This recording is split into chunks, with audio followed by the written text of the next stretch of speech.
ചേച്ചി ചേച്ചി നമ്മളെ ഈ സപ്ലൈകോയുടെ സബ്സിഡി സാധനങ്ങളൊക്കെ ഇപ്പൊ വില കൂടി. മക്കളെ സാധനങ്ങളൊക്കെ വില കൂടിയാണ്. സപ്ലൈകോവിലെല്ലാം മൊത്തമേ വില അല്ലേ? നമ്മൾ എന്തിനു സാധാരണക്കാർ വാങ്ങിക്കാതിരിക്കുന്നത്? ഒന്നുമില്ല. 500 രൂപ കിട്ടിയാലും ഇല്ല, 1000 കിട്ടിയാലും ഇല്ല, 1 രൂപയില്ല. നമ്മളെ സർക്കാർ എന്തിനായാലും നമ്മളെ പെരുവഴിയായി. ഇനി ഒന്നുമില്ല, സത്യം.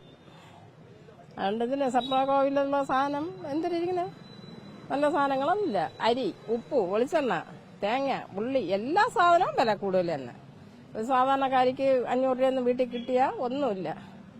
ആത്മഹത്യ ചെയ്യാതെ ജീവിച്ചു പോകണം, അത്രേ ഉള്ളൂ. സപ്ലൈകോ സാധനങ്ങളൊക്കെ വില കൂടുകയാണ് വീണ്ടും. എന്ത് തോന്നുന്നു? വിലക്കയറ്റം വളരെ ബുദ്ധിമുട്ടുള്ള കാര്യമാണ്. കാരണം വില എല്ലാ സാധനം ചിപ്സ്, എണ്ണ, എണ്ണ എല്ലാം വില കൂടിയാണ്. അങ്ങനെ വില കൂടിക്കൊണ്ടിരിക്കുക തന്നെ. ഇനി ഒരു സാധനം വില കൂടുന്നതല്ലാതെ ഒന്നും കുറയാൻ പോണില്ല. സാധനം വാങ്ങാറുണ്ടോ വീട്ടിലേക്ക്? സപ്ലൈർക്ക് നമ്മൾ വാങ്ങിക്കും. അല്ല, നമ്മൾ ഇവിടുത്തെ സാധനം അങ്ങനെ തന്നെ. ഇവിടുത്തെ വെളിച്ചെണ്ണ, ഈ ചിപ്സ് എല്ലാം വില കൂടിയ തന്നെ. ഇപ്പൊ 1 കിലോയ്ക്ക് 30 രൂപ കൂടി. പൊതുവിൽ വിലക്കയറ്റം ഉണ്ടെന്നാണ്. വിലക്കയറ്റം. ഇനി എന്താ സാധനമാണ് വില കുറയാൻ പോണത്? ഒന്നും വില കുറയാൻ പോണത്. അതുകൊണ്ടാണോ സപ്ലൈകോയിൽ സാധനം വില കൂടുതൽ കരുതുന്നുണ്ടോ? സബ്സിഡി സാധനങ്ങളാണല്ലോ. വീട്ടിൽ വാങ്ങിക്കും, കുറച്ചൊക്കെ വാങ്ങിക്കില്ല. സബ്സിഡി സാധനങ്ങളാണോ വാങ്ങുന്നത്? റേഷൻ കാർഡ് കൊണ്ടുപോയി വാങ്ങിക്കും. അല്ല, ഇവിടുത്തെ പൊതു സാധനങ്ങളും മറ്റുള്ള ഈ വെളിയിലുള്ള സാധനങ്ങളും, തേങ്ങയുടെ വില കണ്ടില്ലേ, വെളിച്ചെണ്ണയുടെ വില എല്ലാം കൂടുതൽ തന്നെ. പ്രത്യേകിച്ചൊന്നും തോന്നുന്നില്ല അല്ലേ? ഇല്ല. സപ്ലൈകോയിൽ സാധനം വാങ്ങാറുണ്ടോ? ഇല്ല. എന്താ വാങ്ങാത്തതിന് കാരണം എന്താ? വാങ്ങാൻ ഒത്തിരി സമയം കിട്ടാറില്ല. അത് മാത്രമല്ല, നമ്മൾ സപ്ലൈകോയിൽ കൂടുതൽ ഇപ്പം സമയം കിട്ടില്ല. സൂപ്പർ മാർക്കറ്റ് നമ്മൾ ലുലു പോലെ വന്നത് കാരണം അങ്ങോട്ടാണ് കൂടുതലും പോകുന്നത്. പൊതുവിലിപ്പോ ഈ സബ്സിഡി സാധനങ്ങളാണല്ലോ ഇവിടെ വില കുറഞ്ഞു കിട്ടുന്നത്. അതിപ്പോ വില കൂടിയിട്ടുണ്ട്. അതെ, അതിന് വില കൂടിയിട്ടുണ്ട്. അത് പൊതുവെ കേരളത്തിൽ എല്ലാത്തിനും വില കൂടിക്കൊണ്ടിരിക്കുകയാണല്ലോ.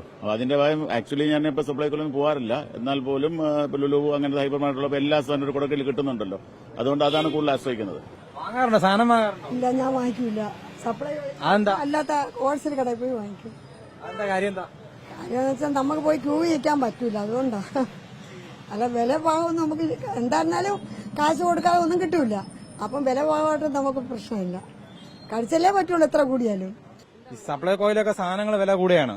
സാധനങ്ങൾ വാങ്ങാറുണ്ടോ? ഇല്ല, ഈ വില കൂടിയ സാധനം നമുക്ക് എന്തിന് ആദ്യമൊക്കെ വാങ്ങിച്ചിട്ടിരുന്നു മോനെ. ഇപ്പൊ എല്ലാം ക്യാമറല്ലോ, വില കൂടിയ എല്ലാം വില കൂടിയത് കാരണം നമ്മൾ വാങ്ങിക്കാൻ വരണില്ല. തൊട്ടടുത്ത കടയിൽ നിന്ന് വാങ്ങിക്കണം. വില അവിടെയും ഈ വില തന്നെയല്ല, അവിടെ നിന്ന് വാങ്ങും. വാങ്ങാതായിട്ട് എത്ര നാളായി സപ്ലൈകോയിൽ? 1 വർഷത്തിലും കൂടെ ആയി ഇവിടെ വരാതെ. അല്ലെങ്കിൽ മുളക്, പഞ്ചസാര, പരിപ്പ്, പയറ് എല്ലാം ഇവിടെ നിന്നാണ് വാങ്ങണത്. ഉഴുന്ന് എല്ലാം ഇവിടെ നിന്നാണ്. അരി വരെ ഇവിടെ നിന്ന് വാങ്ങും. ഇപ്പൊ ഒന്നും വാങ്ങാൻ വരണില്ല. ഇപ്പൊ വീണ്ടും വില കൂടിയിരിക്കുകയാണ്. നമ്മൾ തിരിഞ്ഞു നോക്കാതെ 1 കൊല്ലത്തിലും കൂടെ ആയി.